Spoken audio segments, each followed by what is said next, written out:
Martin Romualdez, ilalaglag na rin daw si Sandro Marcos. Naku, pwede bang mangyari yun? O ito sa post po ni Congressman Kiko Barsaga kung saan patuloy na nang-aasar siya at mukhang lamang siya.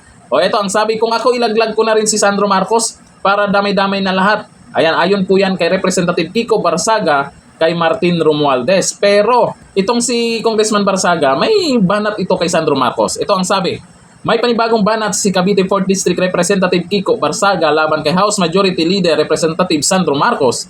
Ito ay kasunod ng viral video kung saan bigla niyang nilapitan si Marcos sa session hall ng Kamara at diretsahang tinanong kung kumusta umano ang kaso ng kanyang tiyuhin na si dating House Speaker Martin Romualdez. Sa isang Facebook post, muling pinatamaan ni Barsaga ang kongresista Saldico at Romualdez. Makakasuhan na. Si Sandro Marcos na lang kulang. Nakapiko na naman ang mga loyalist dyan. Nagugat ang issue sa mga kontrobersyang bumabalot sa flood control projects na iniimbestigahan ng Senado, kung saan nadadamay ang ilang mambabatas. Patuloy ang mainit na palitan ng pahayag at batuhan ng akusasyon sa pagitan ng mga kilalang personalidad sa Kamara at Senado habang hinihintay ng publiko ang susunod na hakbang sa imbestigasyon. Dito naman kasi maraming napipikon sa mga banat ni Congressman Kiko Barsaga. Ano naman, yan lang naman yung mga pang-aasar niya na may katotohanan kung maipikon kayo dyan o kagaya nung una na banat niya na dapat maimbestigahan din si Martin Romualdez. O anyari, lumabas din sa Senado na dapat talaga maisama si dating Speaker Martin Romualdez. Ngayon, ito na naman, banat na naman niya kay Sandro Marcos. Kasi naman, magkakasama sila dyan sa Kongreso. Itong si Tamba at si Sandro. Kung meron mang ginawang hindi maganda, alam ng mga yan, magtiwihin, di ba? Alam nila yan, hindi mag ng sekreto yan. Kaya itong si Congressman Kiko Barsaga, malamang maraming alam to, kaya malakas ang loob niyang magsalita. Hindi naman maglakas loob to sa mga banat niya kung meron siyang tinatago, kung sangkot siya.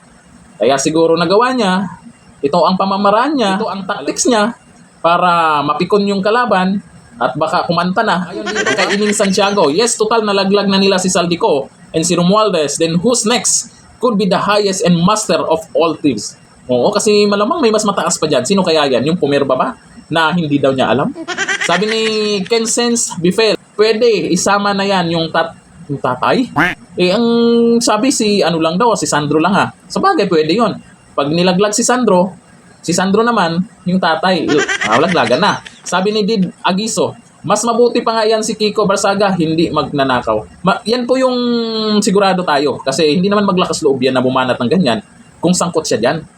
Malamang, talagang natutuwa siya ngayon. At marami namang may nagagalit, may natutuwa. Yung nagagalit na iba dahil dito sa mga nabuking na napakalaking halaga pala na napunta sa mga magna. May mga natutuwa naman dahil sa mga ginagawang paraan sa investigasyon nila Rodante Marcoleta ay may mga nabubuking na, may mga nagsasalitang mga congressman, may mga nagsasalitang senador at may mga matatapang, lalo na po yung dating sundalo, daming sumaludo. Kaya yung mga napipikon dyan, ang restback lang po nila dito kay Congressman Kiko Barsaga, yung yung sa health, ganito daw. Wala kasi kayong ibang maibato. Wala kayong ibang maibato sa kanya. Dapat ang gagawin nyo sa mga tagapagtanggol, patunayan nyo na malinis yung idol nyo. Yung mga pinagyayaw-yaw nyo na binabato sa kanya, wala kayong patunay, may health record bang hawak kayo? Na ganun si Congressman Kiko Barsaga. Yung mga galawan niya ay nakikita naman natin na talagang tactics yan sa politika. Paano asarin? Diba? Pag ganun naman talaga sa labanan, paano mo matalo yung kalaban? Asarin mo muna. Pag naasar yan, ay matik, lamang ka na yan. Yung mga tagapagtanggol, siguro malamang, hirap na. Nahihirapan na sila. Lalo na tong mga loyalista.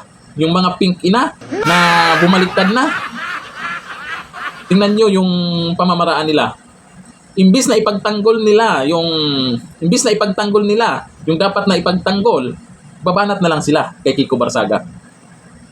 Yung mga binabato ni Kiko Barsaga, hindi nila masasagot yan. Iibahin nila. Pepersonalin na lang nila si Congressman Kiko Barsaga. Bakit? Hirap na. Baka yung iba, malalaman natin, nag-iiyakan na. Si Donyor nga, nag-iiyak-iyak na. Kayo pa kaya, di ba? Hanggang dito na lang. Thank you. Bye-bye.